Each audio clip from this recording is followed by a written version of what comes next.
Hey everyone, welcome back to episode 20. We have made the 20s in the number of episodes that we've done of the Cool Water Show, where we are a podcast about the Real Housewives universe, specifically this week Beverly Hills, because there's not much else going on in the universe this week. We're here on behalf of Silent Podcast, where we are anything but silent. I am Kari. I am joined by my co-host Katie. Katie, how is your long Memorial Day weekend? It is good. I'm not ready for it to be over. It's nice that the ladies also gave us a little bit of a break this week, although I would have much preferred an Atlanta episode over a Beverly Hills episode, but that's okay. But I'm good. I'm sad that it's Monday. I'm sad it's all coming to an end so quickly. But other than that, I'm good. I'm happy to be here. Yeah, last night I was sitting in my bed. I scarfed down some not good Chinese food in at 6:50 to 6:58, and so I have my laptop ready. I'm ready to live tweet from our Cool Water Show Twitter account, and I have Bravo on, and then at 7 o'clock it goes to another episode of Below Deck, which is entertaining, and I can't wait to get into that show. However, it's not what I expected to be on, so I'm Googling, and they're like, oh yeah, there's no Atlanta this week, and it's like, oh, can I have gotten a memo at some where? Yeah. I just need a heads up on this. I was ready to live tweet, ready to go, and so I was a little disappointed. However, it did give me a little bit of insight in the fact of oh wait, so when we podcast this week, it's just Beverly Hills, and I know one of my biggest complaints is that we have 8 women on this show that we need to be concerned about, which is just with another one coming, I think. Oh, a friend of, right? I think we're getting a friend of. Oh my gosh, I can't. It's too many. I can barely count to 8. I'm just kidding. I have 2 math degrees, but that would be impressive if you had 2 math degrees and could barely count to 8. I'd be impressed. Such a dumb thing to say out loud to public, but especially when I was teaching, the amount of times that I'm passing out papers to Rose and I would just mess up the counting, and kids would roast me because they're like, you're a math teacher. Can't you count? I'm like, dude, I can do a derivative. Can you? No, shut up. I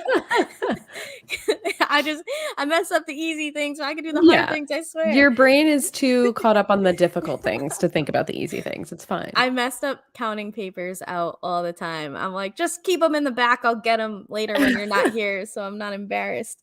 But yeah, anyway, so I think today's a great day to kind of dive in a little bit deeper on some of the women that we don't get to talk about get to talk about our opinions on them as much, because a lot of these women have been on the cast for quite some time. Yes. And so we'll mention it, but I think we get to talk a little, we get to gossip about the women a little today. We can spend our time. We don't have to rush on to anything else. We have one episode of one city. I don't know if we've ever had one episode of one city before. We haven't, because usually we'll be like, all right, we'll just do 2, but then next week Dubai starts, and I was like, I don't know, do we want to do 4 episodes on a Sunday night? That's a lot.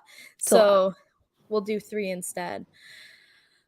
But let's jump into our Beverly Hills episode from this week. We start off at Crystal's house. All of the women are there except for Sutton, and Garcelle is just crushing it this season. She really is. I think she's taken Kyle and Lisa Vanderpump and combined the 2 things that those 2 women bring or brought to the show, past tense, RIP to a real one, LVP, and is doing it all in one. She not only will very much steer conversations in a way to give us conflict and drama, but she also roasts people, and obviously with Lisa Vanderpump being British, their sense of humor, at least to me, I just think is far superior to most American sense of humor, because it's dry and sarcastic, and sometimes you're not even sure if they're serious or not, and it's really left up to your own devices to figure out is she being nice or incredibly mean right now? Right. And I feel like Garcelle does a little bit of all of that for us very well. And she starts off by saying that she wants to give Crystal a lollipop because the baby doll dress that Crystal's wearing makes her look 12. Hello, welcome to the episode. Garcelle is here. She really, I feel like it took her, her first season, I feel like she was really busy filming a lot of things. So she was like in and out. And then there was like also the Denise stuff her first season, which was like weird. And then last season, I feel like she was really starting to get comfortable and she made a good friend in Sutton. And now this season, I feel like she's really taking like a step into the spotlight and becoming kind of like what you're saying, like a mix of some of these the best housewives to do it, even though I'm not a Kyle fan. She knows what she's doing and she's kind of combining them into one and she's just great. She's doing great. I feel like she's really coming into her own this season. I saw a very well thought out thread on Twitter that said something along the lines of like, Kyle has always been like the queen of Beverly Hills. Like she's been around the longest, or maybe not always, but actually they said like she used to share this throne with LVP. Yes. Lisa Vanderpump leaves. It's clearly Kyle who's like running the show and Hmm. does a lot of ghost producing, is how it Yes. was referred to.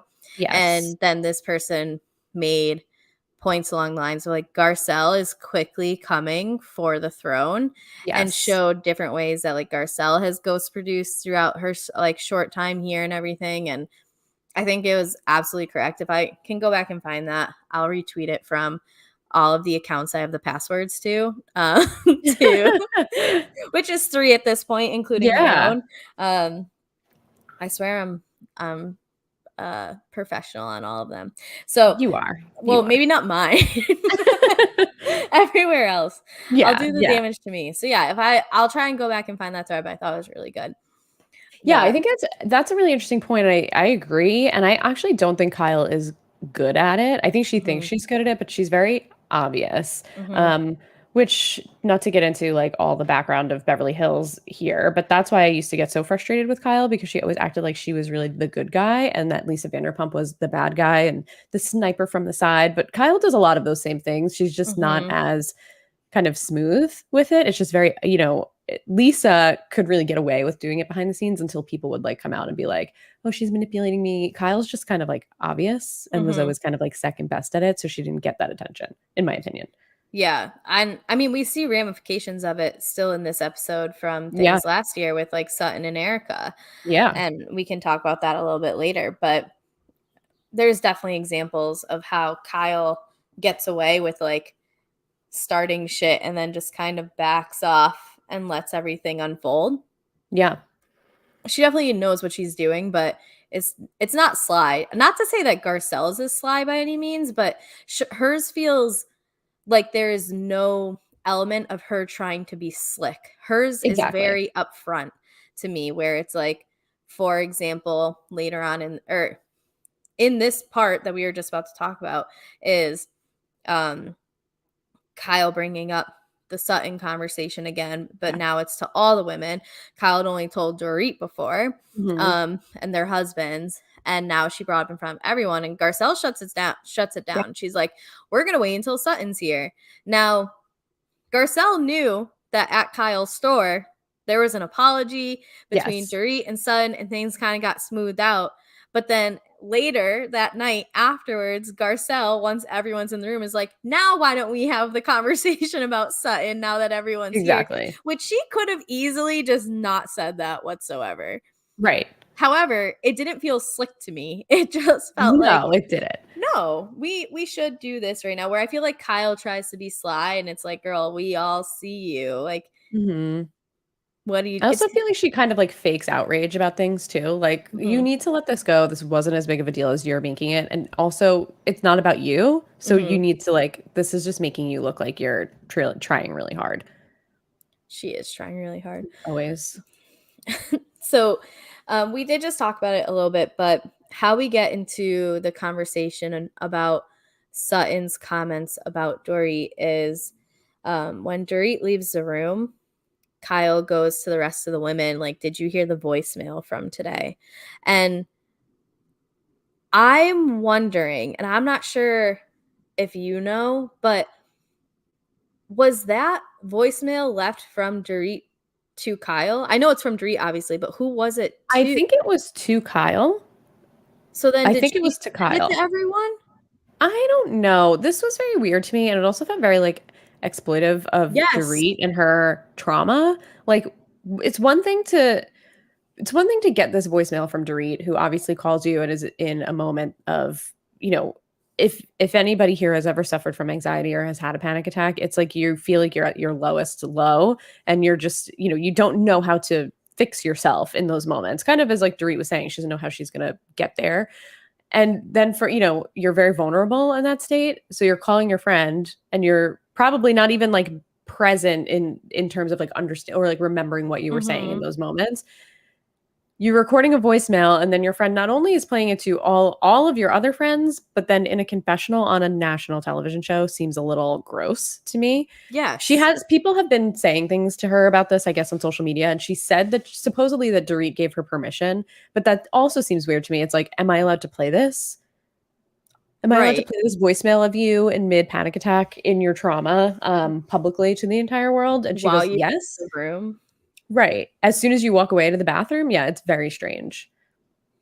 Yeah, that was weird because otherwise I was like, how would they have heard it if it was to Kyle unless how would Kyle have even done this? Like I consider myself somewhat tech savvy, and in order for other people to hear it, would she had to have like taken someone else's phone, recorded the sound, sent it I don't back to know. her, and then text it to people? Because you can't, like, if I'm on the phone with you and there's a voicemail I want you to hear that's on my phone, I can't just go to the voicemail and play it on speaker, can I? Maybe I can. I've never done that because I'm not fucking shady. I So don't that's the other know. thing. Yeah, I've And never no one ever calls and leaves me voicemails worth also sharing with that. anyone. Also that. If Yeah, you also that. if you're leaving me a voicemail, you're doing it wrong. You clearly don't know Yeah. me. Yeah. Same. Same. Like, the only voicemails I get are usually from, like, Nitro's vet being like, "Yeah, blood work's fine. You're good to Yeah. go." Okay, Well, thanks. that's good. That's a good And voicemail to get. yeah, usually those are texts, and when I don't call them back, that's when they call. So, yeah, I don't know, that's the other thing. I'm like, how would they have heard it? So all of this just made me feel like this feels uncomfortable, and it does nothing, in my opinion, to help Dorit's credibility. That not that any of the women in that room were questioning what happened to Dorit, but Yeah. the internet very much is. And so when it feels like there is a voicemail that went to a specific person, and then when she says like, "Have you heard it?"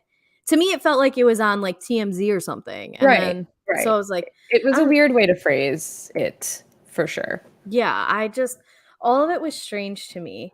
Um and when Dorit gets back, it's Garcelle who's like, "How are you?" And Dorit kind of I think she plays it down a little bit. I think she's honest, but it's not to the point where she's saying, like, "I'm crying and screaming into the phone in the middle of the Mhm. night to people," or even just, like, the panic attack we saw her have when PK had to go back into the house and Right. was like, "Find the phone."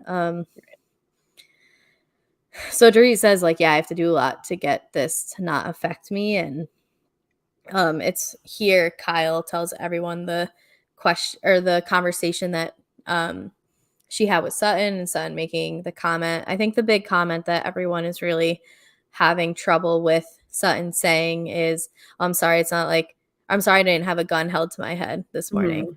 Mhm. Mhm. Um, and I think to no one's surprise, Erica reacts the most because it gives her Yeah. something to hold over Sutton. Yep. But Garcelle shuts the conversation down. Yeah, and to me, this is the difference between someone who's actually Sutton's friend and someone who's not Sutton's friend, which is Kyle, because you Mhm. already know. Well, we already saw in like the first or second episode that I think it was the first episode, that she felt bad for Erica after Erica was threatening Sutton. And she's like, she must Mhm. have gone home to cry alone. And it's Yeah. like, Sutton's also alone. She's not married. She doesn't have someone to go home to like, maybe at the time she had a boyfriend. I think they did break up, but like, still, she got reamed out by this psycho at that time. And you're worried about Erica, and now you're also bringing up things to fuel Erica's fire about Sutton when Sutton's not there and not there to defend herself or to speak for herself. Like, what are we doing? Are you Sutton's friend? No, obviously you're not. Whereas No. Garcelle is like, we're not doing this right now. I don't feel Mhm. right talking about her behind her back like this. And it what's like or shoot, Carrie, use your words. What is nice about that is that it's not Garcelle instantly jumping to Sutton's defense. Hmm. Because I think that obviously Garcelle, if you tell her like pick Sutton versus someone else in that group, she's probably picking Sutton over Yeah. everyone. Yeah. But she's not saying like you don't know how she felt. You know, like she didn't like give a Right. defense of Sutton, more so just like this isn't fair to her. And I think she's even allowing room for her to disagree with what Sutton did.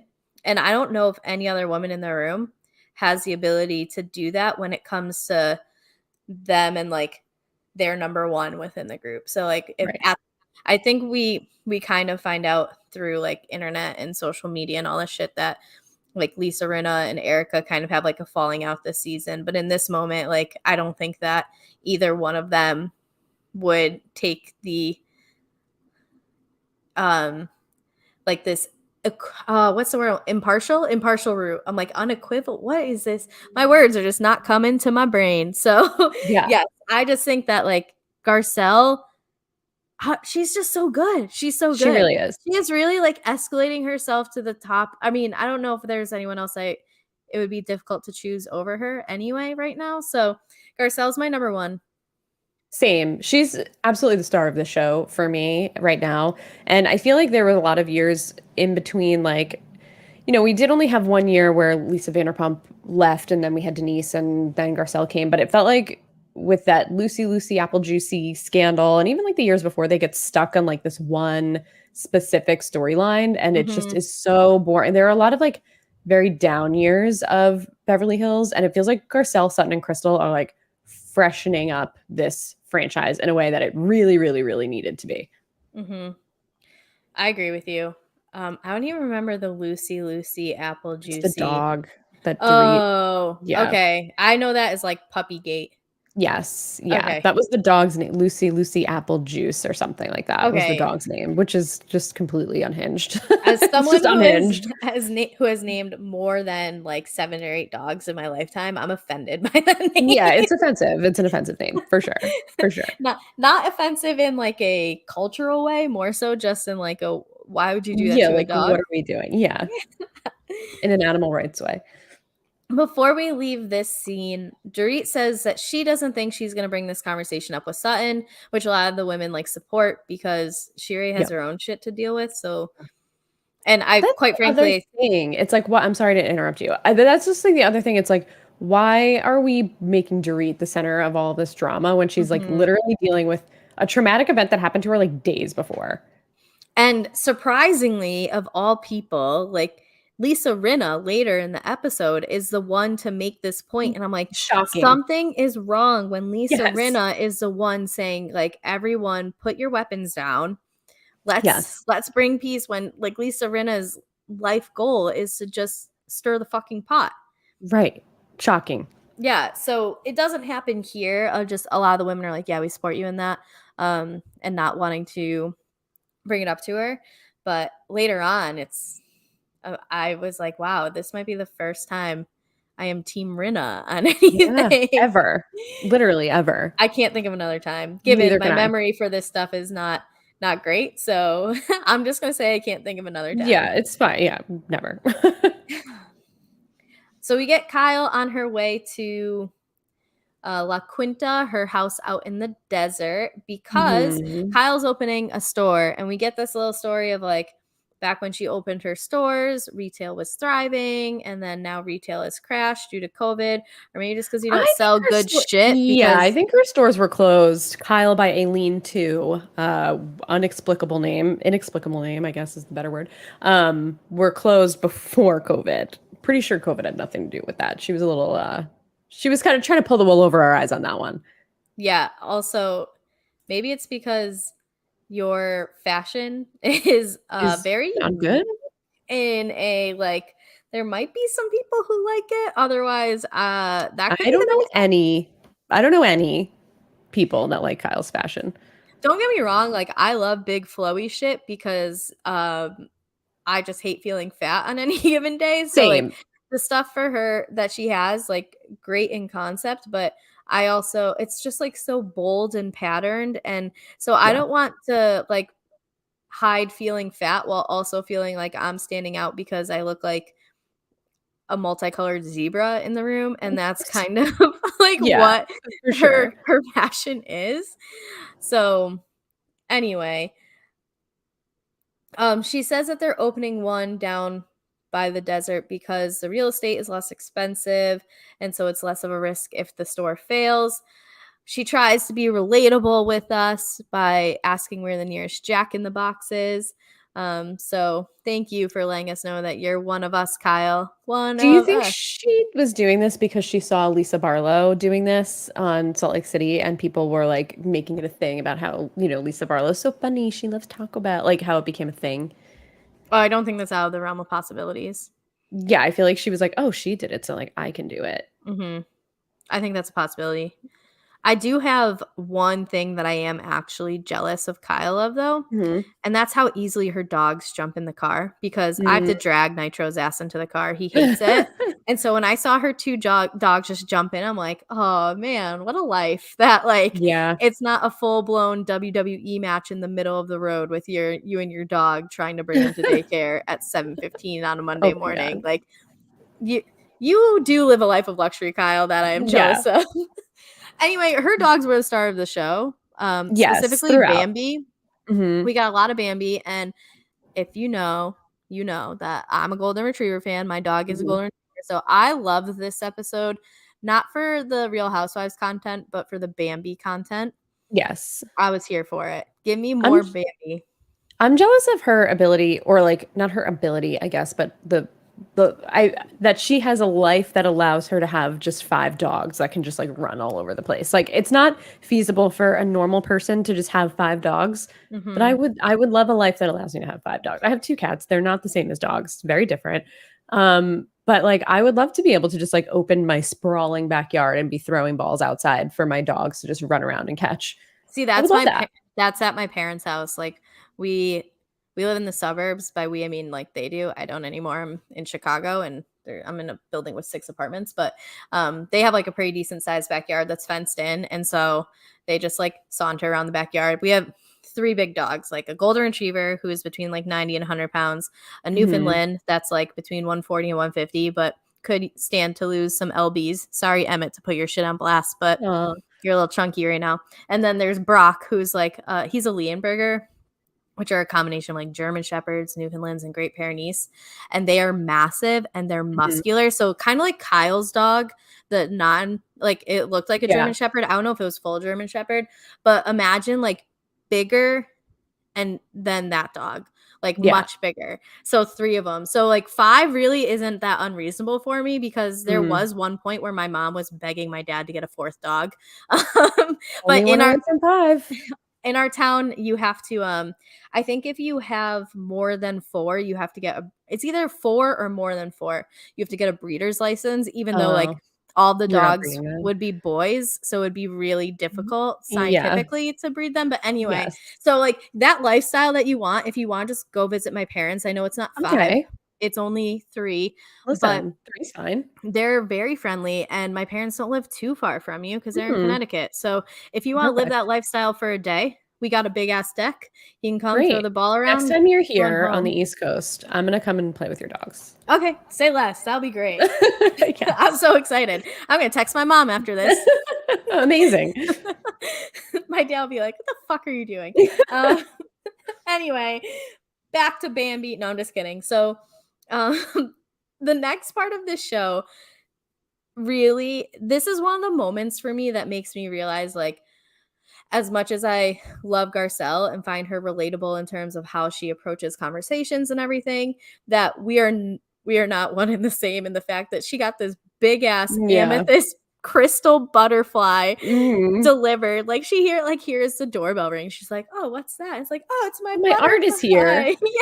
Yeah. She said her art, and I was like, "Oh, I guess maybe she's getting like a nice big painting." Or no, it was this big ass crystal butterfly, Huge. huge. Huge. Like on the stand that it was definitely taller than me. I'm 4'10". But Yeah, that thing not was all of that huge. was crystal. Like I would say the bottom at least 2.5 feet maybe Mhm. was just like the stand and the pole that it's on. But Yeah. then the rest is this big ass amethyst butterfly crystal. Which she said is going to help keep any potential burglars or bad away. That and the cameras. Crystals and cameras are Yes. Garcelle's resolution and defense system to any potential bad guys. Yes. Listen, she also said it'll protect her because it'll just fall on them and crush them. So Dude, fair. Also fair. I hope that she like anchors that down somehow because Yeah, earthquakes happen out there, right? for sure. Yeah. Like that Yeah, shit definitely. that shit needs to be anchored in some way because otherwise it does not look like it's going to survive No, and those the crystals first are earthquake. very expensive. I have a friend who, my best friend, is very into crystals. Hmm. Um, those are very expensive. Really, I was like, I'm not big on crystals because Neither am I.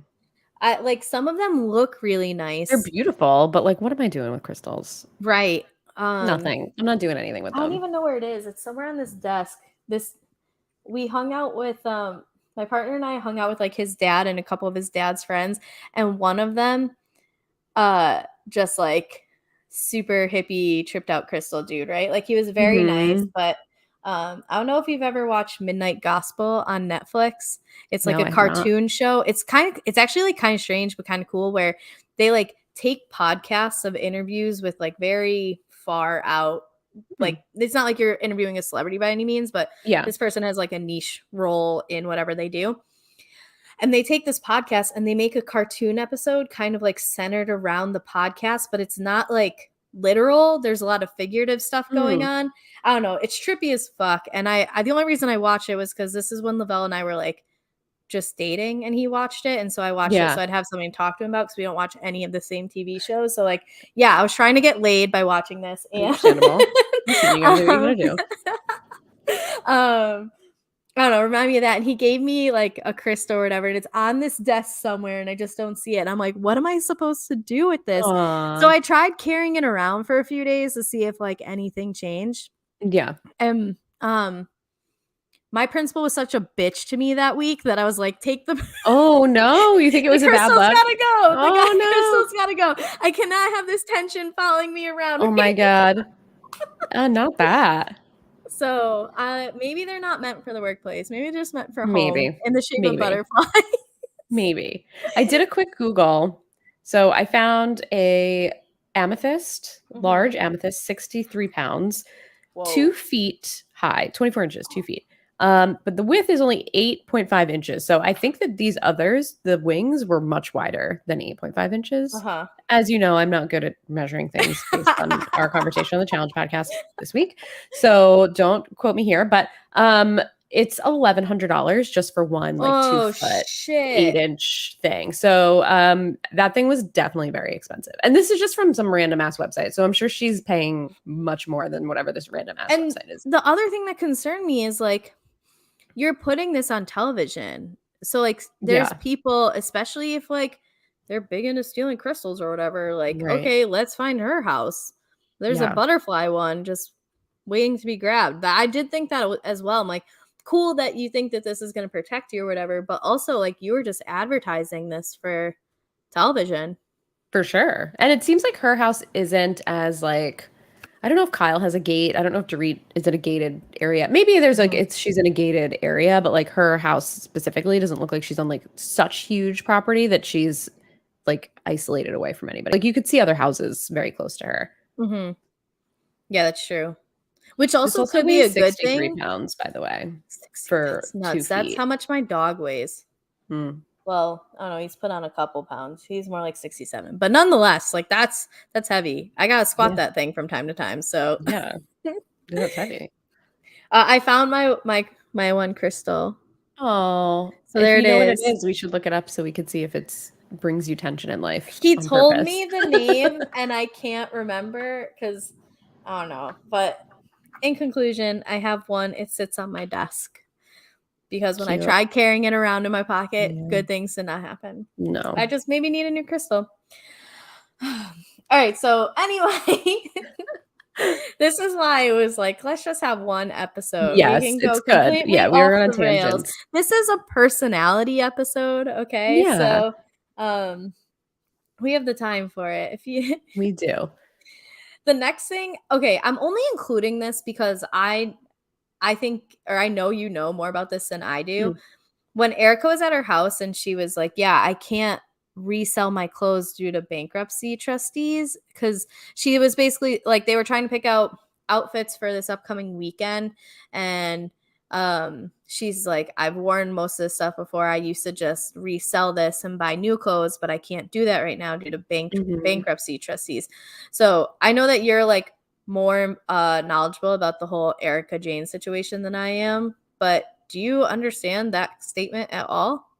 So I don't know. I first of all, I don't believe that she used to sell her clothes. I don't think that that's true. I think when she first got into legal trouble, I don't know, but I just don't think that that's how she was. I think she's saying this to make it seem like I have all these nice Mhm. things because I would buy one designer thing and then sell it and then buy something else and sell it. No, that's not happens. So I think what she was trying to do here, because at the beginning when she first got into legal trouble, she did start selling her clothes, and then the legal, I guess, like the lawyers that were suing her or the bankruptcy trustees or whoever were like, what, you can't be selling your assets as we're Oh, investigating you. that makes So I think sense. that's her way of trying to be like, well, I was doing it so I could buy new stuff, but that's definitely, I don't think, what was happening. I think she was Yeah. trying to sell it to like get rid of it so they Uh-huh. couldn't investigate it or whatever. Got it. I don't have a law degree. I don't even have like a fraction of a law degree, but there was drama about her selling her clothes. And I think this is her way to manipulate us into thinking that she was selling her clothes for like a legit reason when she really probably wasn't selling her clothes for a legit reason. Mhm. Okay, that makes sense to me. That's more than I understood it. So I appreciate your explanation. I was Great. just I'm like, glad it "Why?" hopefully helped. I could also be making that up completely, but I know there was issues with her selling her clothes and that people got in Okay. like the I guess it's the bankruptcy attorneys or whoever were like, hey, you can't just be selling your things as we're looking to, especially the things that your husband's money bought for you or the Yeah. trust that's under your husband's name and your name bought for you that's being investigated for all of these. I don't know what the charges are, fraud or whatever. I don't know. Got it. No, that makes complete sense. I just was like, I don't get this, so I'll just write it down to make sure I ask about it." Yeah. Did you see that there's a new lawsuit filed against her No. for I should have looked this up. I think it's for obstructing the investigation because of not filing her tax returns or something like that. Um, there's something that just came out this week. She's being sued for Oh, another $5 million or something like that. that's not smart by her. Why didn't you just file your Mm. taxes? I think it has something to do with the firm, Tom's firm being in charge of like EJ Global or Mhm. whatever the trust is under her name, and her not having the documents to do it. But I don't know. That's what I've read. I really honestly truly, if you can't tell by the way I'm describing this, have a hard time following a lot of these details. So Yeah. this is just what I've like very briefly read, that another lawsuit was filed against her for $5 million for like Mhm. obstructing justice or obstructing the investigation or something. Well, I mean, she did say that she was hoping that she'll be able to afford a very expensive, was it a Cartier ring or whatever? Mhm. Cartier Yeah, ring and in the future, but things are grim right now. Well, I guess we're still in the grim phase. I guess so. Sorry, Erica, but don't try reselling your clothes either. Yeah. So next we have Kyle at the house by herself with the dogs, and she's explaining to Mauricio that Dorit didn't come down with her because she was up all night because Dorit was supposed to drive down early with her. And then Kyle gives some insight on like her home was burglarized Yeah. when she wasn't even there. And she said it took like 6 months for her to feel safe in her home afterwards. Like, how is Dorit going to get through this? And Mhm. um, I do think it offers in a bit of an interesting perspective. We hear Sutton talk about her experiences as well, but I mean, I think it's a valid point that Yeah. I like, think it's a traumatic thing. Whether I know Kyle said she wasn't home, and I also want to say she did have Teddy Mellencamp's husband's security system. I don't think it was fully installed yet, but I know that they were mhm, working on it and installing it. So a little shady. yeah, But yeah, I mean, even though she's not home, like that's a complete violation of your space. Like your home is supposed to be where you feel safe and you mhm, can, just feel like this is your home and this is where you can relax and lay your head down, and to have that violated has to be very scary. for sure, undisputably. The main point that I took from this section, though, and I can't remember what Kyle's dogs are doing, but I did put in caps lock, let me hang out with Kyle's dogs. So just I another don't remember scene, what they were doing. Yeah. just another scene of Bambi and not Bambi, I forget the Yeah. other dog's name, Hmm. just being the stars of the show. Yes. After we get the women meeting up at Erica's house, so at this point it is everyone except for Kyle, Dorit, and Sutton Hmm. meeting at Erica's to drive down in two separate cars. And something that I found very funny was the very first outfit that her stylist showed her was that Yes. like yellow plaid romper jumpsuit, whatever the Hmm. fuck it's called. I wear sweatpants and t-shirt every day, so or a sweatshirt. Like I don't know what those things are, but that was like the first thing she said And no she said to, like no, yeah, and then she ended and up she's wearing it. wearing it, and that made Yeah. me laugh. Like not with Yes. her, but at her. Yes. Same. Um, and then we get a little montage of the women talking about how much they love roadies. And Yeah. I think mostly to make the joke of Diana being like, I don't know what a roadie is, but I'm going to take one. Yeah. Diana is so not relatable. Like, she is the Not at least all. relatable rich person I've encountered on any of these TV shows. Same. She was like, I'm allergic to stores. I don't like shop. And I'm just like, then how do you get things? Like, I Oh, just she don't like, explained it later. yeah, yeah. It's just like people like that. I just don't know how they operate. I'm not saying that she's like Jeff Bezos level because obviously she's not. But I think about Jeff Bezos and I'm like, does he just like go to the store and swipe a credit card as Jeff Bezos? Or no, obviously he doesn't. They just exist on a different plane of Earth than I do, and I will never understand what that's Yeah, like. it's crazy.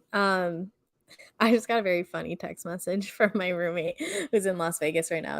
It does not relate to anything with this. I just can't not laugh out loud at it. So all right, Please laugh I've got away. myself together. Um cool. All What did you right. think about this roadie thing? All right. In Connecticut, you are allowed to have as many open containers in your car as long as it's one less than the amount of people in the car. So, Interesting. New York, like, it's illegal to have yeah, any open containers. trust me, because all right, I used to work at camp in the northeast corner of Pennsylvania, and the way to get home to Connecticut, so like sometimes we would like go home to Connecticut for days off, like me and four of my friends or whatever. Mhm. Um, and our friends would like wait to cross from the New York border into Connecticut to like pop a beer or something Oh, because that's in funny. Connecticut it's legal as Yeah. long as like if there's four It's people in not the the driver. car, Yeah. there can only be three open containers, right? So to me, like the whole roadie concept is just like another day, another dollar because Yeah. especially like my friends from like out of state or even like out of the country because our camp had like 65% international staff, like to them it was so exciting, like oh I can drink in the car, woo. And so Yeah. this whole like ooh roadies, yay, like I'm like okay, like we've been doing this since we were 21, so Yeah. um to me like I didn't really need the segment. It just kind of made Diana like more unrelatable. That was all it did for me. Although it did make me laugh at Crystal when she's like, if I'm having a roadie, I know I'm gonna have a good time wherever Yeah. we are. The only person that I felt like it wasn't weird for is Crystal because she's like our age. So I'm just Mm-hmm. like, it makes it, not that I'm saying like these older women can't have like a roadie and try and have a good time, but they made it almost seem like it was like they were putting on a comedy sketch of like roadies. I also want to Mm-hmm. say, I feel like Lisa Rinna, and we'll get to this whenever we talk about Lisa Rinna, I guess, but she's like a clown to me. Like, I feel like Mm-hmm. she is a clown that's on the show, and that there's like Rinna being a normal person, which was at the end of the episode. And then there's Rinna at every other moment where she's like, ah, I'm Lisa Yeah. Rinna. And she has this like crazy voice and she like does these crazy actions. And I'm just like, you are an actual clown. Like, you are Mm-hmm. literally a clown. So I felt like this was a very like clowny, like, we're doing a roadie. Like, she just is crazy. And I'm just like, this is obviously like the most fake thing that you could ever, you're not like just hanging out with your friends having a roadie. You're doing this for the show. Yeah, Lisa Rinna strikes me as like she always feels the need to be an entertainer, Yes. and the way that she entertains varies depending on the situation at hand. Like we get later on in the episode when she's like, "Oh, if you're gonna have a baby shower, invite me. Like I'm always a fun time at baby showers." Yeah. And they No, we show her don't like need on this. the table at Andy Cohen's baby shower, and like you said, that stuff, or even like the her being the one to like go in the pool when they were like, was it in Aspen or something? Like Right. the only one to like oblige with that. Just like she always has to be eccentric and entertaining in whatever way it is. And she does like change it a bit, like, because she'll also be instigating the bad guy drama with Hmm. like whatever. And so, no, I agree. Because I don't know why, but I feel like clowns should have to be able to make balloon animals. So I don't want to call her a clown because that like says she has some sort of skill, but Yeah, fair. Okay, entertainer fair. also seems too positive. Yeah, So that seems too I need like an in polite. between. I need an in between. Yeah. Yeah. So after the roadie conversation, we have the drive down and we have two different cars. We Hmm. have one car with Crystal and Diana, and the other car is Erica, Garcelle, and Rinna. So Erica, Garcelle, and Rinna definitely stopped at some sort of fast food place, and we see I that. And think then In and Out. yeah, it would be okay. My, I'm going to disagree. That's In and Out. Have you ever had In and Out before? Yes, and they said that the fries were delicious and the In and Out fries are disgusting. Is that what you were going to say? The In and Out fries are so much skinnier than the fries that they Oh, were they were skinny. eating. Oh, okay. So I thought you that's were going to say they're why disgusting I don't because they like the In. are. Yeah, they're not good. I had In and Out once before, and I was like, this is way overhyped. So then recently, I went to Vegas back in like October, and I got In and Out again because maybe I was like, oh, I just really wasn't like hungry the first time either. Like I ate it just Hmm. to say I've had In and Out, and it sucked that time too. And so The like I burgers just are don't get the good, hype. but the fries are not good. Yeah.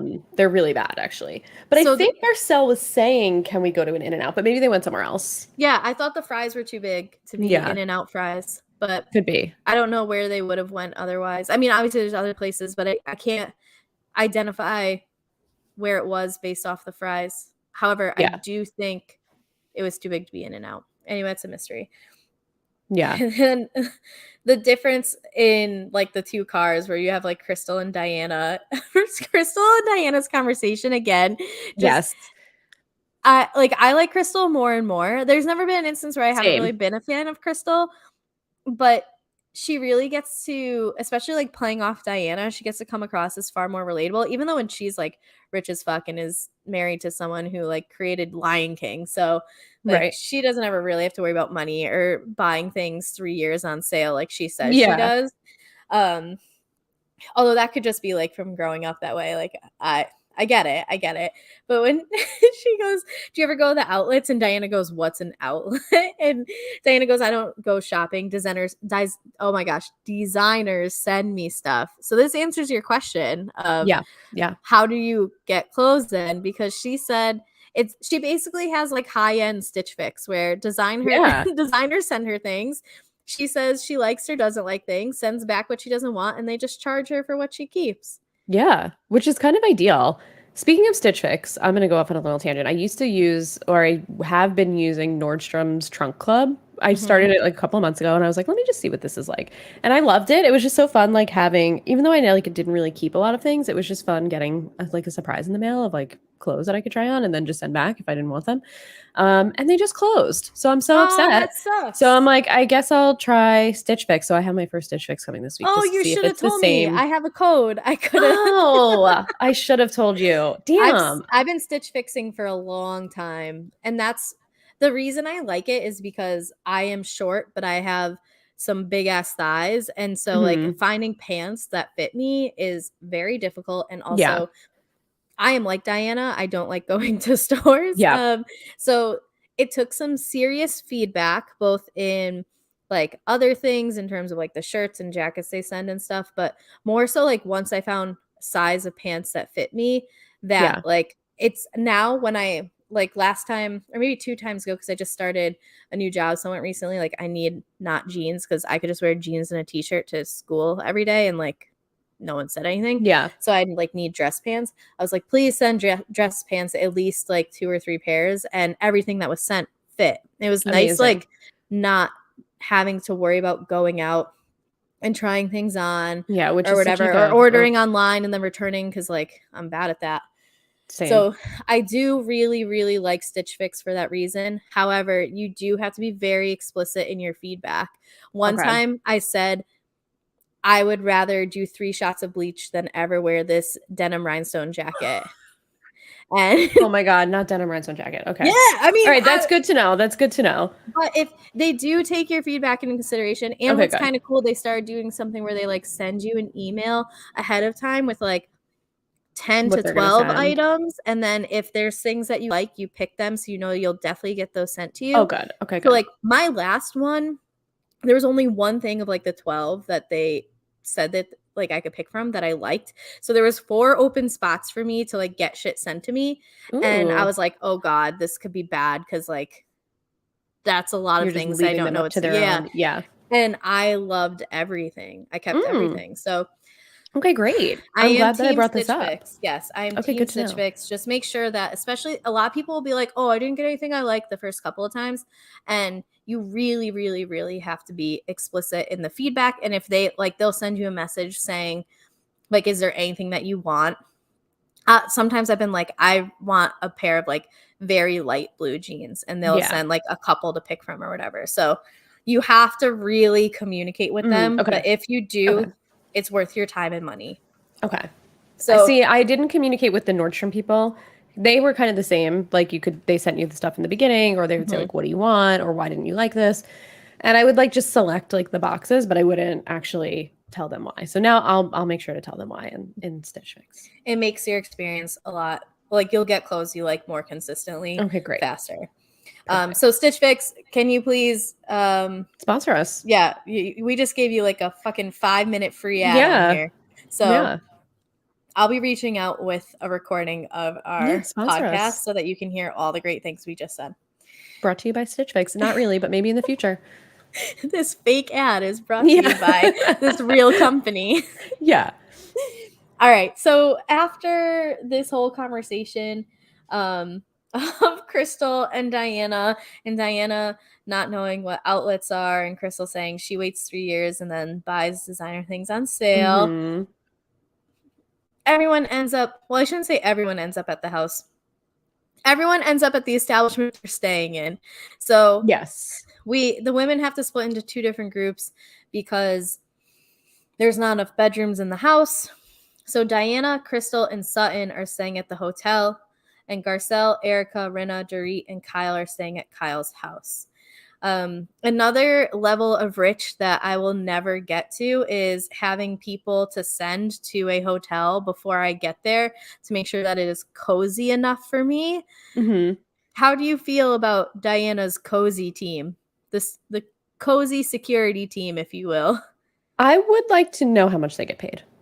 Dude, how rich, like, she has to be so rich. Yes. Is she now like the richest housewife? Does she beat I out think she probably Candy? is. Probably. I think she's in like the hundreds of millions. I don't know if Candy's in the hundreds of millions yet. All right, Candy, gonna need you to step up your game. Yeah. I need you back on top. Now, but Yeah. Candy's so relatable where this one's Exactly. like, I don't think she would ever have a cozy team.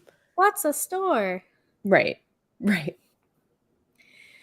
So after we meet Diana's cozy security team, we go back to the house and Dorit is wearing clothes from Kyle's store.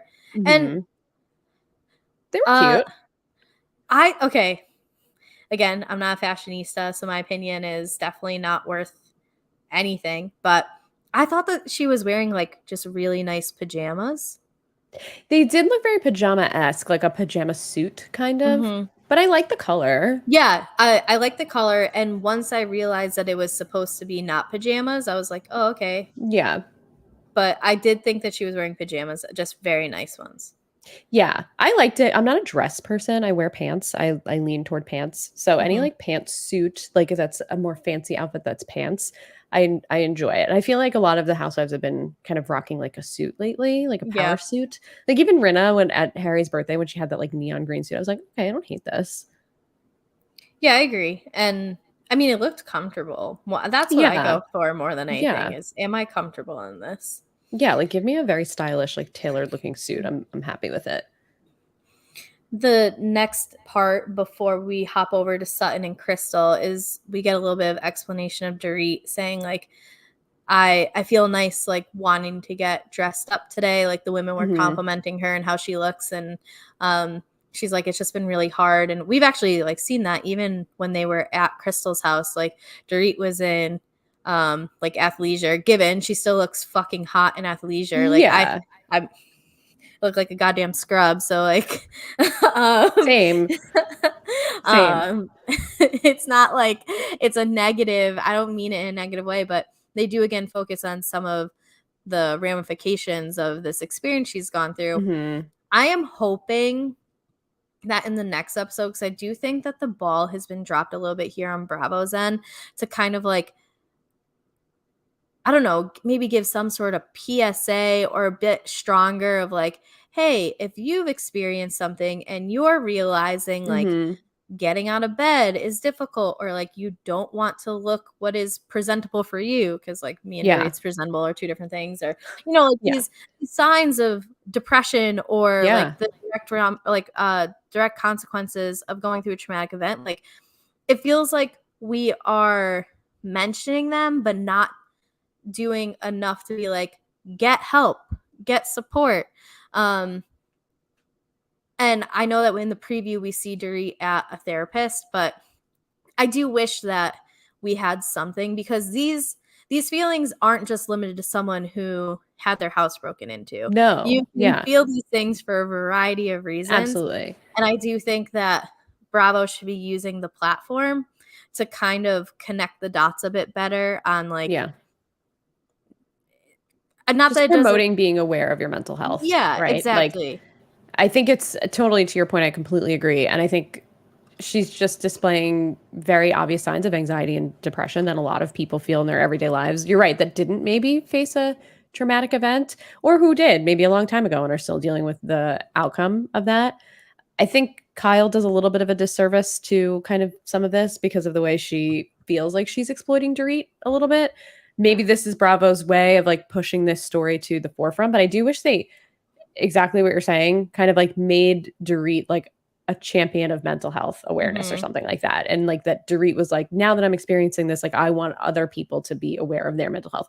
Maybe we'll get that down the line, but I don't know that these women are self-aware enough to spin something that way in a positive to Even help like other a people. black screen at the beginning of the show with the white Yes. font saying it, or like at the beginning of that segment after the commercial break. You know what I mean? Like I just feel like there could be something there that really helps people connect. Like if you're seeing like, oh wow, I feel like that too, but I didn't, like I haven't had something. You don't have to experience Yeah, you something don't what have Dory to. did to Yeah. also recognize those same Hmm. behaviors or symptoms, or however you want to explain it. So Yeah. I do wish there was a little bit more there. That kind of got me thinking in that way. Yeah, for sure. I agree. Next, we go back to the hotel and we have Sutton and Crystal. So Sutton gets there from Texas, and Crystal brought up Kyle bringing up the Sutton conversation to Sutton. Wow, it's like so third party at that point. Yeah, I know. So Crystal basically addresses like, hey, we were at my house, and while everyone was there, Kyle told everyone about the conversation that you and her had, and specifically the sorry I didn't have a gun to my head that morning comment. And Sutton um does kind of explain like, okay, well, her burglary, that's such a hard word to say, and It I is. never type it right. Finally Google figured out what I was trying to do and just started switching it for me, so shout out Google. Shout out to um Google. I don't know what I try to do, but I know I just don't spell it right. So she explains to Crystal, like, this happened to us when we were 14. I still hear that guy's voice. And I remember hearing my mom yell to my dad, like, get the gun. And so, like, I know we have a gun in our house. And then a gun is how her father ended up committing suicide. So she kind of like Yeah. connects all of these traumatic experiences she had when she was younger to, like, it's triggered by what Dorit has gone through. Yeah. And we see it especially in her confessionals.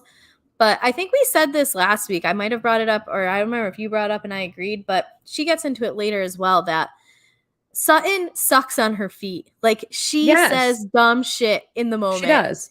and she owns that later. She's quirky. Yeah. I sometimes, I mean, she could also just not say things.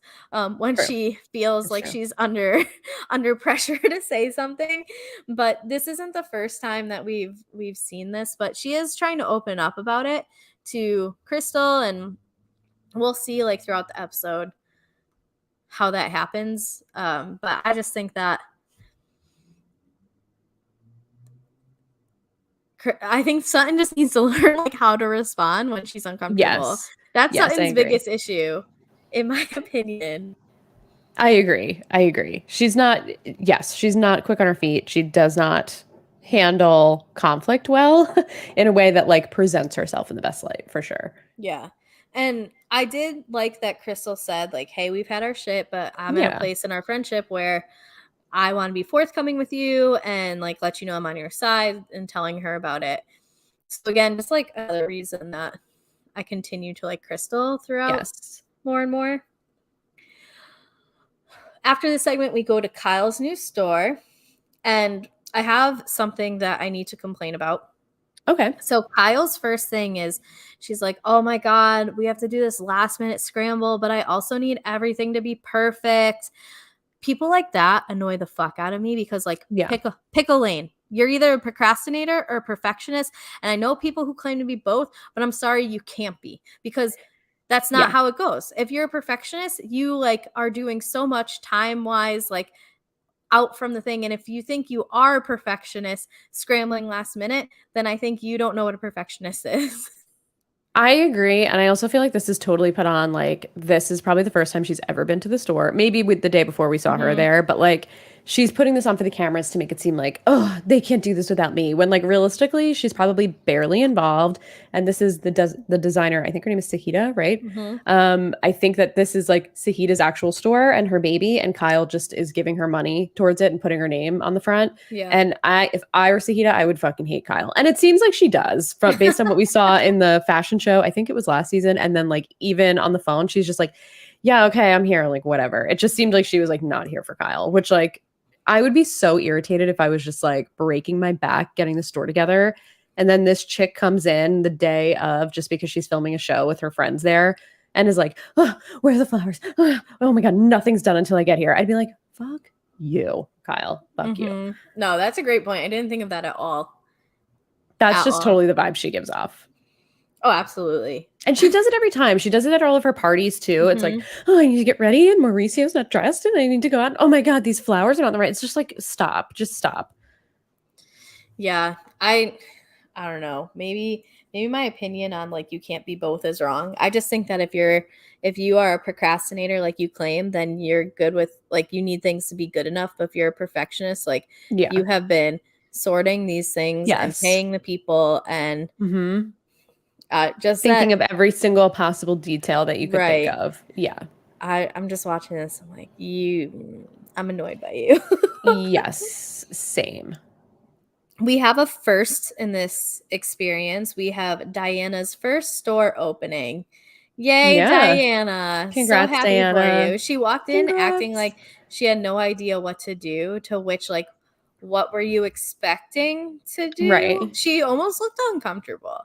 She did almost look uncomfortable. It It's was like it was a little strange. you just have to stand there and talk to people and like take the Right. champagne when they offer it to you. That's it. Mm-hmm. Maybe buy something. Right.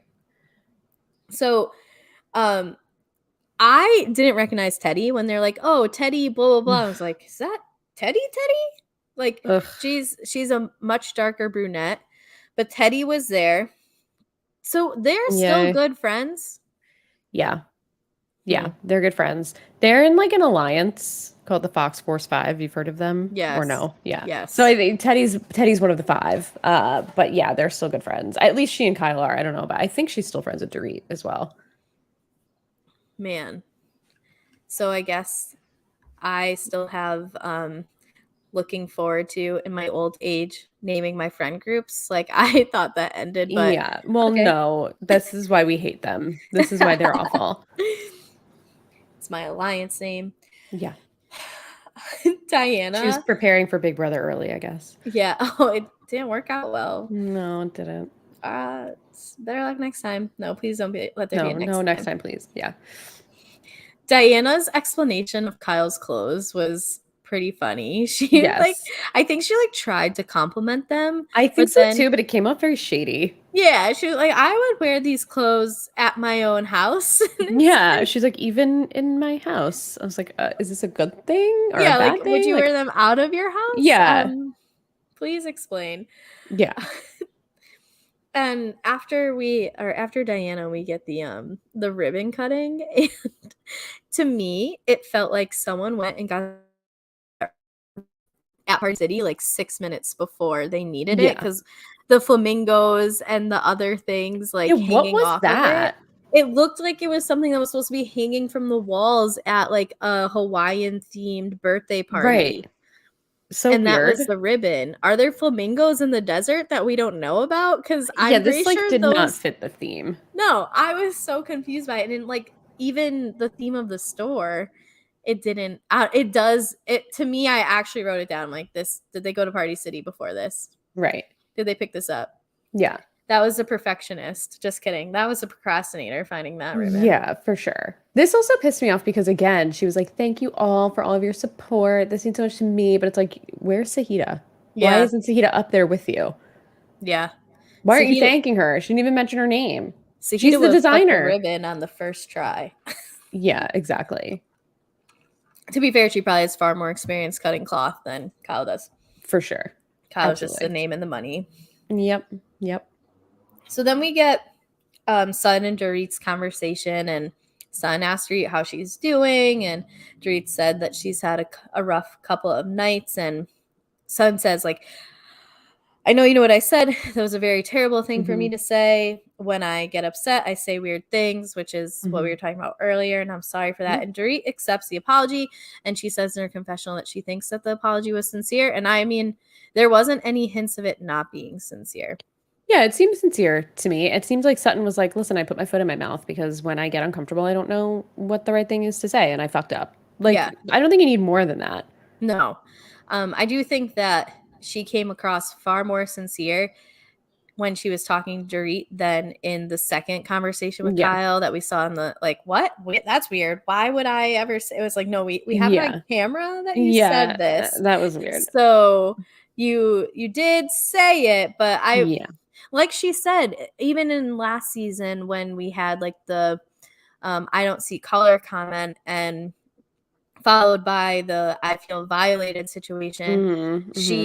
She said like what I've learned is you have to respect how other people feel, and it Yeah. does take her sometimes some time to like reflect.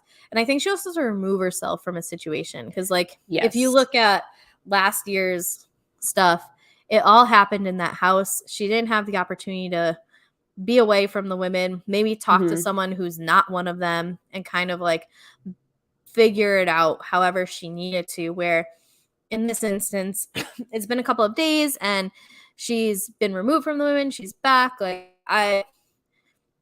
yes, Sutton, you need to figure out how to not say dumb shit when it comes Hmm. down to it.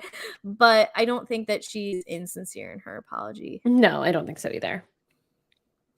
And it seemed like Dorit felt she was sincere too, and she seemed to have accepted it. So, Yes. And it does seem like Dorit takes Sutton's apology far better than any of the conversation that she has with Crystal later on in the episode, which hmm. is weird to me. So I do want to like kind of let's put a pin in it and come back to this. Mm-hmm. Okay. And just Andy like Cohen would be very happy, and so would Heather Dubrow with the way that you used to put a pin in it. yes, suck it, Shannon. No, I'm just kidding. You're fine, Shannon. Don't make me defend her again. I'll do it. I will do it if I have to. That um the difference in the way that conversations are approached with Sutton than they are with Crystal, I think is Yeah. something worth bringing up in a couple of minutes. Yeah. Um, there's the whole like Erica and Diana conversation about the ring that she can't afford, which we already kind of talked about. I don't know if it was just so that Bravo can show like Erica is owning that right now she is poor, but she doesn't plan on being poor. Erica's trash to me. She's just trash. Yeah, Like, complain more about being poor when people died in a plane crash and your husband stole money from their family who were suing on behalf of the victims who died in a very traumatic way, whose mhm, family, who they lost. Like, fuck you. yeah. Trash. Just total trash. And her defense of like, well, I can't be sympathetic for them because of course it's like, then just don't say anything at all. Like, I don't know. I get that you need the paycheck by still being on Housewives, but also maybe remove yourself from the public eye during this because Yeah. you're doing yourself no favors. Like, who Yeah. watches this and is like, you know who we need to represent us right now? Erica Jane. Yeah. And she also, I don't know if it was a clip for next week's or if it was from like the never before scene of this past week, but there's a clip of her talking to Kyle maybe about how she essentially is accusing the people who are suing Tom for getting paid off to like try and like exploit Tom or something like that. And I'm just like, wow, you're really going there on national television. This Yeah, is I really, saw you're that really too. dragging these victims that your husband stole from, Hmm. allegedly, just so, just to cover. But I just I just can't believe a person knowing they're on camera would say so, even not thinking, just letting those words leave your mouth, let alone on camera, that you're being filmed saying these things. She's just an awful garbage person. No, I agree. I used to be an Erica fan. Yeah. Maybe not so much defender. I think the most I said was, I don't know if she knew what was going on, which I can still, in one sense, believe. Yeah. However, I can't believe that you are going to make the comments that you are and act the way you are, post this on TV. It's one thing if you aren't being followed by cameras and you are saying these things. I don't know, in a much more quiet or private setting, like, sure, if that's what you're choosing to tell yourself to get you to believe it, fine. But to be so vocal about it on a national television show where it just is dumb to me. Like, it's dumb, it's inconsiderate, it's rude to the people who are going through this. And I I get Bravo's reasoning for keeping her on, but it's not a great look to me. We don't need her here. No, we really don't. And it's just, to me, not to get too deep into like the Erica Jane stuff, but like to me, this makes me feel like she had to have known something if she's like Mhm. in cahoots now to try and like disparage these people live on television and use this position that she has of being a public figure to drag these people through the mud. If you Mhm. really didn't know and you were blindsided, you would be horrified by what your husband did, and you would be horrified on behalf of these victims, and you would want them to get what they deserve, Mhm. not being on television and dragging them through the mud and accusing them of being part of some scam against your husband or ex-husband or soon to be ex-husband. It's Yeah. just wild to me. Like, you're really bad at this. Whatever it is that you're trying to do, you're really bad at it. No, I agree with you. Just, I don't know. Like, why is no one in her camp telling her to shut the fuck up? That's what I want to know. It's wild. I think You're, her lawyers have tried. I know back in the day they were like, the lawyers, they left her and she had to get new lawyers or something. I don't know. I have to do another deep dive on like where we are and all the things that have happened. But I know that she has seemingly not been an easy client to work with from the law perspective. what a surprise. Yeah. And then the last thing in Kyle's story that kind of alludes to the last part of the show is Sutton and Kyle hugging each other, saying hello, whatever, Hmm. and Sutton doing the like backstabbing motion in Kyle's back. And Kyle's like, everything I say to your face. That's really where the store opening ends. Yeah. But Yep. at Kyle's house, we have a whole other follow up of this conversation of the backstabbing and where Sutton is and isn't wrong and all this stuff. So the lighthearted part that comes before it is Kyle talking to Diana about her astrology sign. Yes, this was And funny. this This was was funny. good. So Kyle's like, "Oh, so you're a Virgo." And she's like, "No, I'm a Leo." And she's like, "No, you're a Virgo." And she's like, "I've Yeah. had so many people come in and read my signs."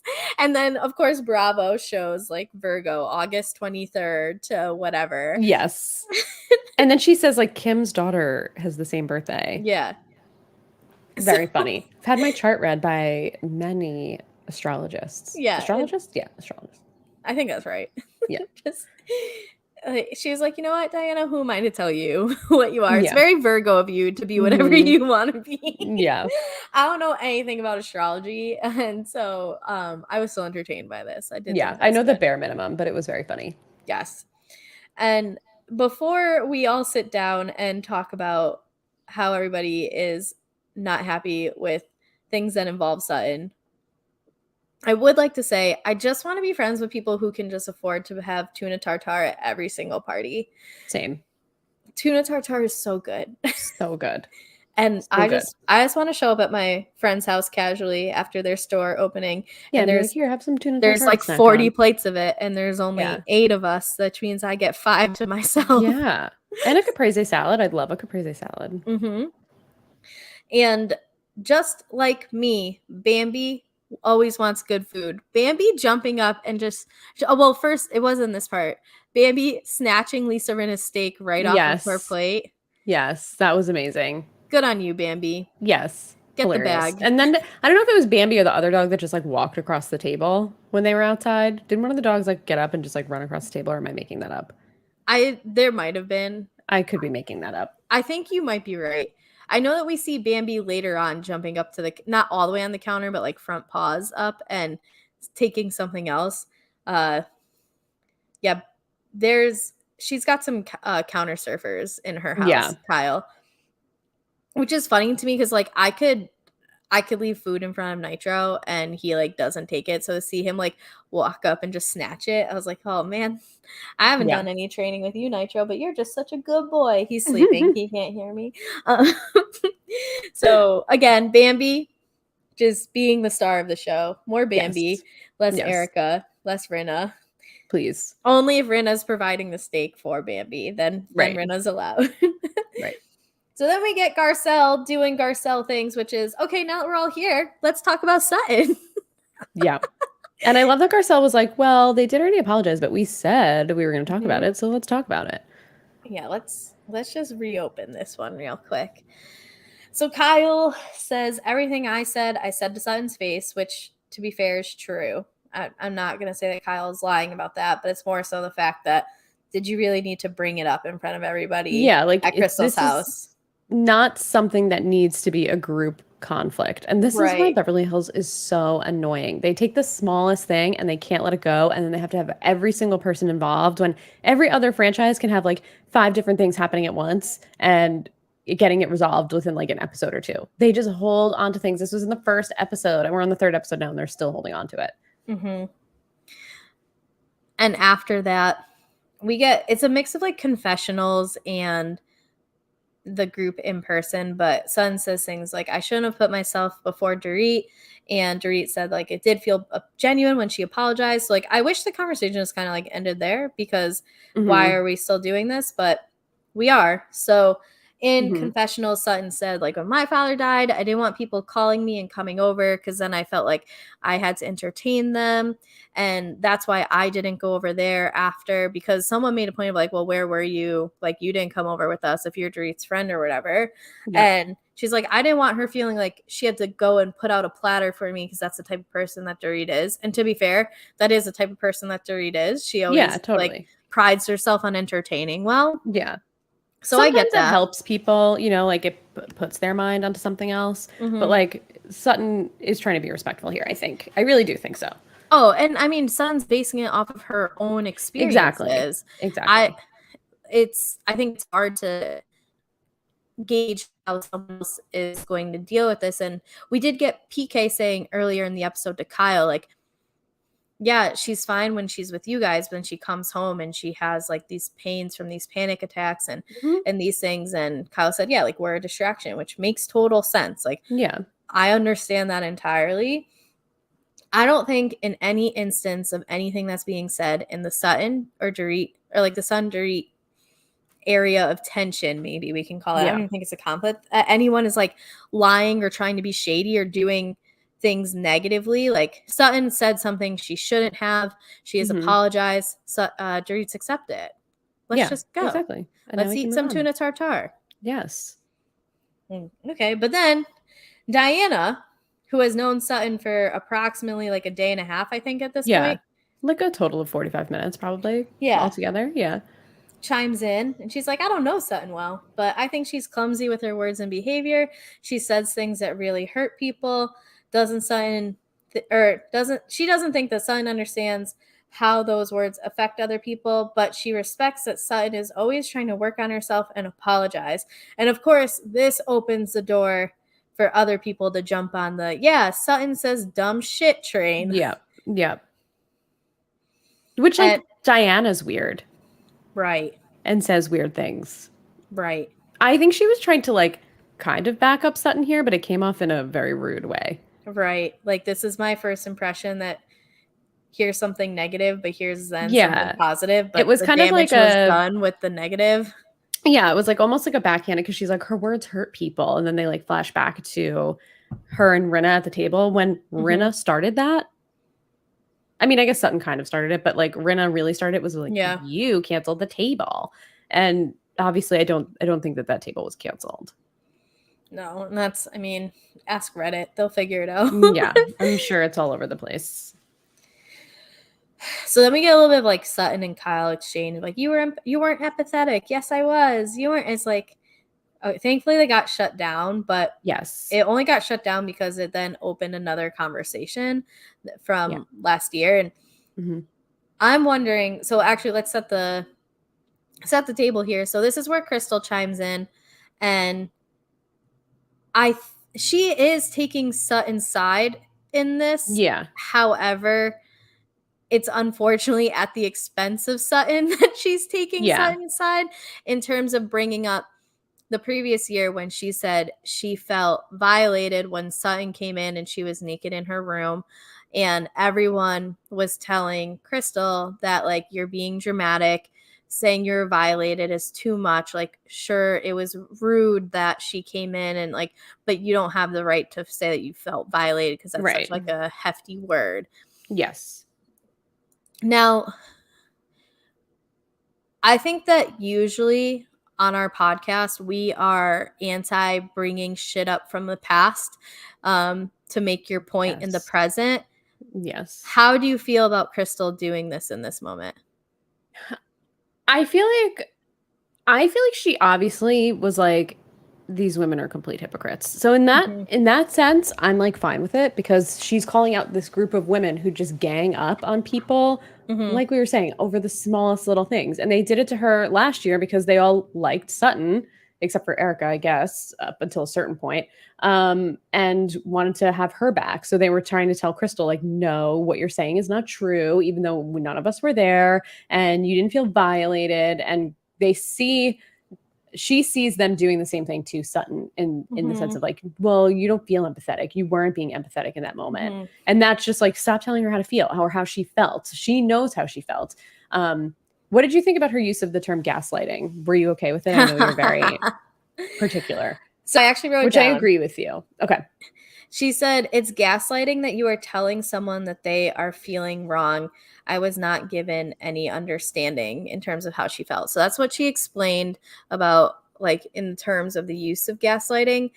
I take the definition of gaslighting as over time you are told things to make yourself believe something that is the opposite, not the opposite per se, but not what you experienced. Mm-hmm. And so to me, this wasn't gaslighting because it's still a year later and Crystal knows how she felt. She isn't sitting there being like, you guys are right.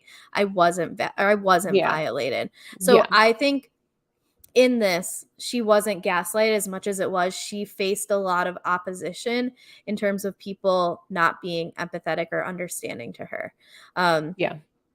Because no one, like, she still a year later is believing what she believes, where we've seen it in like Drew on Real Right. Housewives of Atlanta, where she has been gaslit. She is Yeah. saying and doing things that defend her husband, who is a piece of trash, where like Trash. she is fine with Sutton now, but when it comes up, she still defends herself and doesn't Mm-hmm. like protect Sutton's perspective of the story.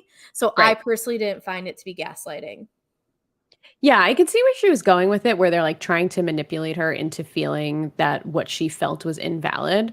I don't know if I would Mm-hmm. go as far as to say that it was gaslighting, but I can see like how she got there. She wouldn't like abuse the term like most people do. Yeah, I wasn't like, oh my God. It's more just like, I don't think it's gaslighting, but I do think that you faced a very strong opposition from a number of people over Yeah. one word. Like Yeah. that.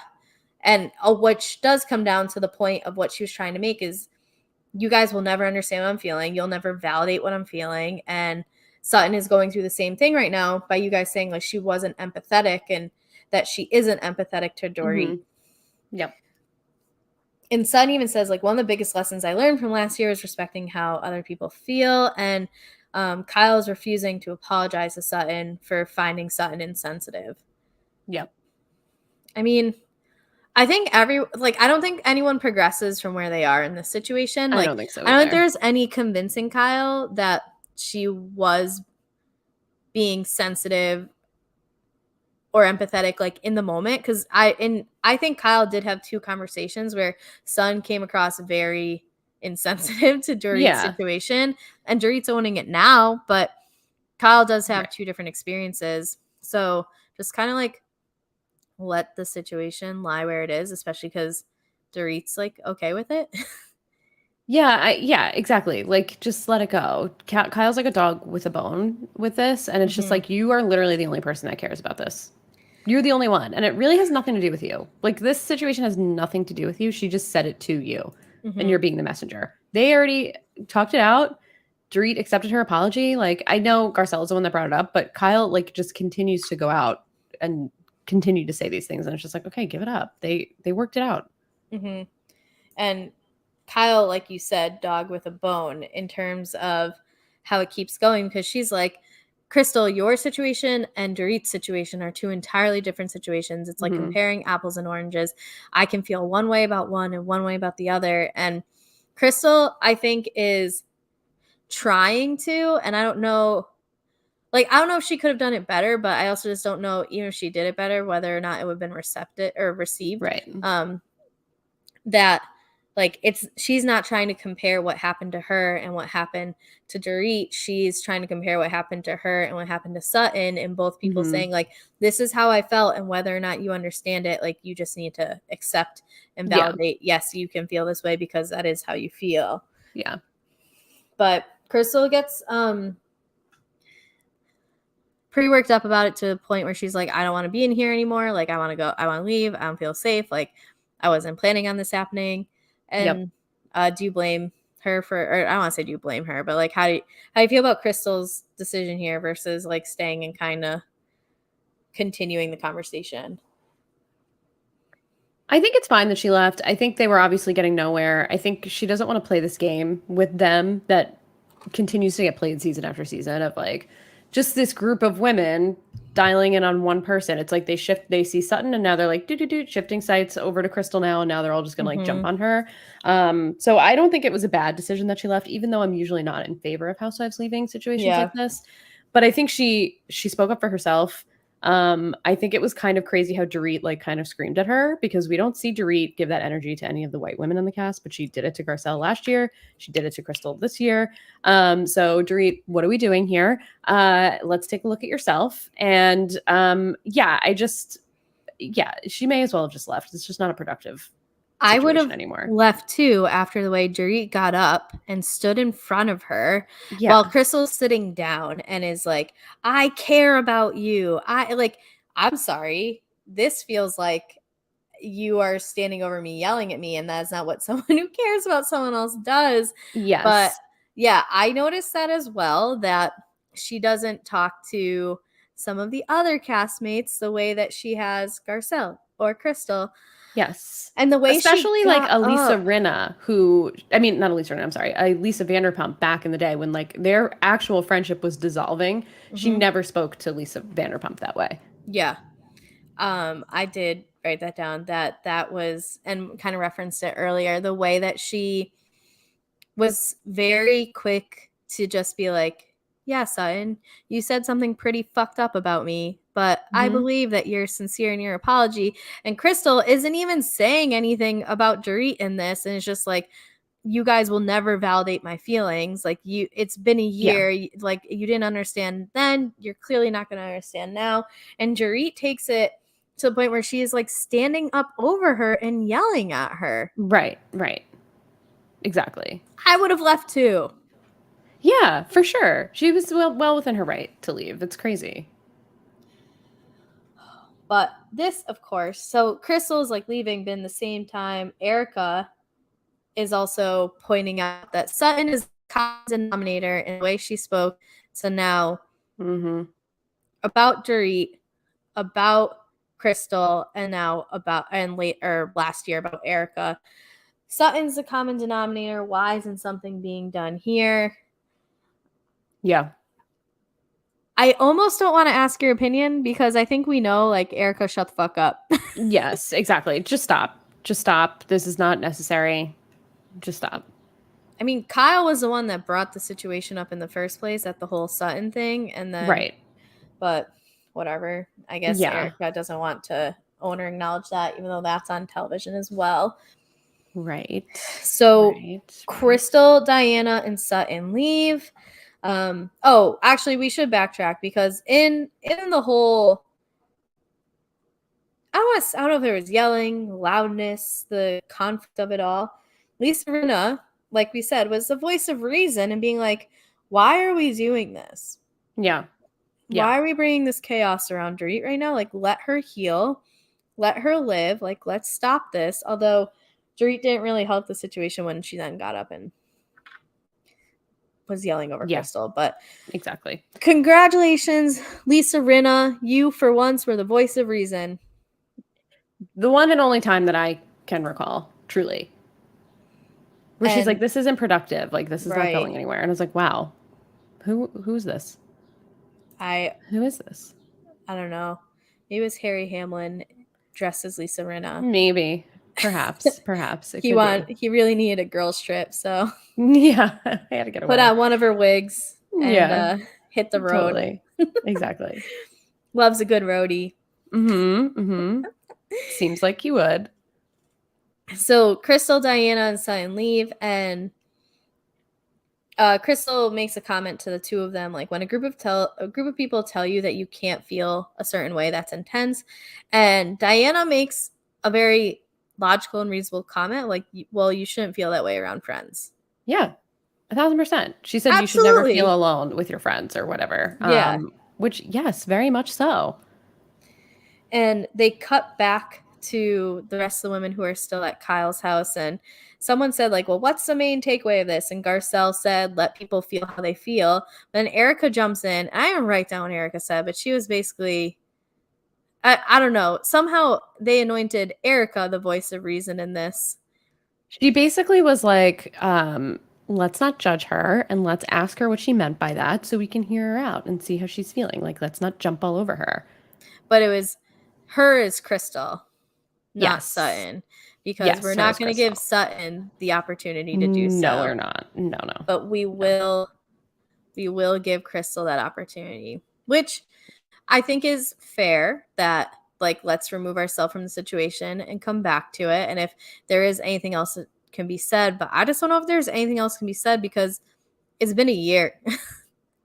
Yeah, exactly. It's been a year. It just seems like it's a fundamental misunderstanding, not a misunderstanding, but like a disagreement. And Hmm. like these women are not gonna all of a sudden hear Crystal and be like, you know what, you're right. Like Yeah. the damage is done. They did it already.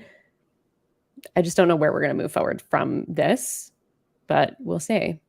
There's a clear divide that Very I clear. think Garcelle is currently the only one who can be on both sides of it. Maybe Diana, just because of her newness, but Mm-hmm. Mm-hmm. um I don't think Garcelle is as much 50-50 as it is like 80-20, where she's with the other ones but like is keeping the peace enough so that she can Yeah. facilitate those conversations between the two groups. Yeah, for And sure. I would love, and I think we get it, a mix up of the two groups. Like, let me, I need the OG-ish group, because they're definitely not OGs, but besides Right. Kyle, but I need that older group who's been here for a The while. Fox Force 5. Yeah, whatever their Fox Force little 4 now, I guess, because Teddy's gone. nickname is. Yeah. I need some drama that breaks that up so that they're Same. forced to have these conversations not with each other but with Sutton, with Crystal, with Garcelle, with Diana, Agreed. and see how that shakes things up. Truly need Totally that. agree. I completely agree. I watched the preview. I can't remember what happened in it. Sounds like they're going to something happens. I just watched it. It sounds like Crystal has some like dark information that someone Oh, said, and she's like, it it was dark. But it sounded like she was talking to Kyle, but I don't know who she was talking to or I about. thought she was talking about Sutton. Oh, interesting. Because I think it, from how I took it, was Crystal at one point was kind of being like, Kyle, you don't remember? And it was referencing like the I don't see color conversation. To Oh, me, that's how I interpreted it. But to be interesting. Okay. fair, I could be very wrong. So that's what my guess is. I won't say that it's right, but I thought she was talking about Sutton because someone was like, say it, say it. And she's like, no, it could be very Yeah. damaging. And I think it only makes sense that it's about Sutton because, like, who else did Crystal really have conflict with? Right. Right. I guess we'll see. I guess you could be right. I didn't take it to be about Sutton because I felt like she has Sutton's back. So Yeah, it felt like it to me it felt like it was going to be to me it felt like something that Kyle said that she was reminding her that she said and it they're could like be that say too, it. though. Maybe. I guess we'll see. I don't know. I'm excited to find out Now though. we have a cliffhanger. We've Now we created do. ourselves a cliffhanger. We have. Our lack of understanding. Yeah. But that is our episode. Our also our podcast episode. We finished. That was all the Yeah. Housewives. Coming up next week, though, Dubai starts. Okay, I have to ask Yes. you a question Mhm. because I saw something on um, Reddit either last night or this morning I think I that know what you're referring to. the post of like you shouldn't be watching Dubai Yeah. because it is glorifying this like very luxury lifestyle when it takes Mhm. place in a country that like jails homosexual men and Yeah, and has there's slavery and yes. And I'm yes. like, "Oh shit." Yeah. I was going to ask you about this too separately. I don't know enough. I don't know enough, Mhm. essentially. Same. But I think what that person was saying on Reddit was very valuable. Mhm. Um, and I read through a lot of the comments, and it seems like, yeah, this person isn't just like making Saying something things to up. say Yeah, things. like Yeah. people are also corroborating this. But yeah, one of the points in that post was that they were very upset that Andy Cohen as a gay man Mhm. would be kind of glorifying this lifestyle in a place that jails Yeah. homosexuals, Like gay he men. was there. Like Yeah. he can't have the reunion in Dubai. Yeah. Yeah. I think it's a good point. I think it's valid. Um, I think it's valid. I'm fine covering it or I'm fine not covering it. I think we could talk about it and see maybe what we want to do. Yeah. But it seemed like a lot of people in the comments were like, "Thank you for this. I'm not going to watch." Yeah. So the reason I brought it up is because we have been promising Dubai for a while, and Yeah. then to find this information, I do not want to be a hypocrite in Yeah. us sitting here being like we support A, B, C, D, E, Right. and then the country that Dubai is in does not support A, B, C, D, and E to a Yes. very full and harmful extent. So Yeah, and a lot of it, I mean, for me, I'm completely admitting it's coming from ignorance. I don't know yeah, much about exactly. Dubai Like and the culture there at all. same. So to read about it, I was just like, oh, I didn't know this because I'm ignorant to this. I had the But I same agree. Like I reaction. know we're very open about what we support and what we don't support. So I would hate to glorify something that is tearing people down that we care about. So So we might not cover Dubai. Just we throwing might that on your not. Yeah, radar. we'll talk about Well, it. You'll find out next week. If yeah, we decide to cover it, you'll hear it. And if we but don't, then you won't hear it. you deserve transparency, Yes, our definitely. loyal listeners, For that sure. we care about this. So just put it on your radar because we have been pumping it up for a few weeks. That looks good and all this stuff, and then all of a Yeah, sudden it's like, oh, here's I some important know. information. And it's unfortunate because we do have a diverse cast, Hmm. the women seem very interesting, the trailer seemed interesting, but I get it. I completely get it. So, Yeah. But we'll be back with Atlanta next week. There is a new episode. I yes. checked after the experience I had How last night. disappointing because this episode was we were supposed to get the issue with Sheree and her boyfriend. Like I Tyrone, wanted to see yeah. yes, Tyrone, I wanted to see it. I can't believe they left us hanging after just 3 weeks of Can't new they at the episodes. end of like the previous episode be like, see you in 2 weeks or something like that? Give me a heads up. I should not have to Right. arrange my schedule around live tweeting a show that doesn't exist. Also, Bravo needs to stop with this. Like, just because it's Memorial Day weekend does not mean people are not going to be watching TV. Like, I wanted to Especially, watch TV. yeah, especially when like Andy comes back at Kelly with the like, oh, the live numbers don't matter. Mm-hmm. We use like what gets streamed as Mm-hmm. well. So like, Does okay, it though? Does it though? I don't know. I'm not involved in Bravo's Right. data. He makes it seem like it matters because he's, well, not he He necessarily, wants but to like the shoot down Kelly. network Yeah. are taking the show off the air when it's like the Super Bowl or Mm-hmm. Memorial Day, or this is also how we ended up with a 6 month long Salt Lake City That's true. season. So like, don't do this to us, please. We don't need to be covering these shows for 6 months at a time. No, you're absolutely right. But we'll be back at least with Beverly Hills in Atlanta next week. Yes. In the meantime, Katie, Yes. what are you doing online these days? Well, you can find me on Twitter and Instagram at RealSlimKatie. You can also find me on twitch.tv/RealSlimKatie with an underscore at the end. I'll go over the spiel, but we do a lot of fun, like little cozy, easy games over there. It's not anything serious. I'm not like shooting people or anything like that on Twitch. It's like not my vibe. But we talk a lot about reality TV there and just like chill and hang. It's very cozy and comfortable. So come by if you would like to. You can also find me all over the place on Silent Podcast these days. We just dropped a really great interview with Kevin Jacobs, the winner of Big Brother Canada season 10.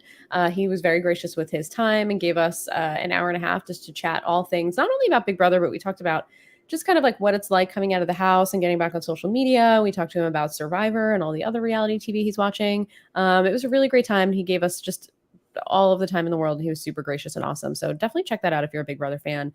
We also talked about Big Brother US with him as well. So there's plenty in there, plenty of content in there for you to consume. And we didn't keep it just a game. I know, he's done a lot of interviews these days that have been very game specific, but we talked a lot about game, talked a lot about other things too. You can also find me covering, along with Kari, the Real World New Orleans, Real World Homecoming New Orleans. I always mess it up. I can never say it. It's just too long of a name. Once I get to Real, I have to decide, is it Me World or too. Wives coming Me and too. or Real House? I don't know. I can't even say Yeah, Real Housewives, right? the So real screws yeah, me up. if there's a Real in the name, we'll be there. And I also think it's like House Coming and House Homecoming and House. See, I just did Yeah. it. It just like it trips me up. But we are covering this season of Real World Homecoming New Orleans. We're having a great time. The show's great. We only have 2 more episodes left, I which I'm really know. upset about. So that'll be coming to a close soon. But the coverage has been really fun. The show has been just a wild ride from start to finish, taking us through a roller coaster of emotions. So come check that out. And I just kicked off along with Naomi, and Isaiah will also be joining us when he is available to talk about a new podcast called The High Ground, where we talk about all things Obi-Wan Kenobi, the new Disney Plus series about Obi-Wan Kenobi, first from Star Wars. So come check us out. We had a great time chatting about that on Saturday. The first 2 episodes just dropped on Friday. We covered them on Saturday. It was great chatting with Naomi about it. So come check us out. We really had a great time. We're very excited to be covering this show. Nice. So Yeah. much content, so much So fun, much. so much Katie on the internet. Too much Katie on the internet. I am KGD26, Twitter, Instagram, TikTok, and Venmo. So you can follow me on any of those. Also, I am on Silent Podcasts a lot. As Katie said, we've got the Real World Homecoming on Stop Being Polite. We have 2 episodes left, and then maybe we can hopefully snatch up an interview with our favorite Melissa. That would be dope. That would literally like Love make to. my life. And I don't even need to talk to her about like the real world. I would talk to her about anything. Anything. Like you pick the topic and we will Anything. entertain it. Like sincerely, it's fine. Anyway, I am also leading the charge on TJ Hates Quitters, which is our challenge podcast coverage. So we've got currently All Stars 3, which is a fun season so far. And we know that the Challenge USA is coming soon on CBS. So we'll be covering that. And the Challenge season 38 just left for filming. So like basically I'll be covering the challenge for a while. And we have like a rotating guest or like, yeah, rotating host panel type, not host, I'm the host, panel thing going on over there. Katie was on it last week with Naomi. So basically ton of fun. The Obi-Wan crew came in and did a little challenge Mm-hmm. coverage. We talked for the first like 30 minutes just about the challenge like in general. So if you are a challenge fan, not just All Stars, not just Flagship, like, and you want to hear some perspectives, conversation, I really enjoyed that first like 20, 30 minutes of it because it wasn't just like episode centered. We talked about all things challenge, which is really cool.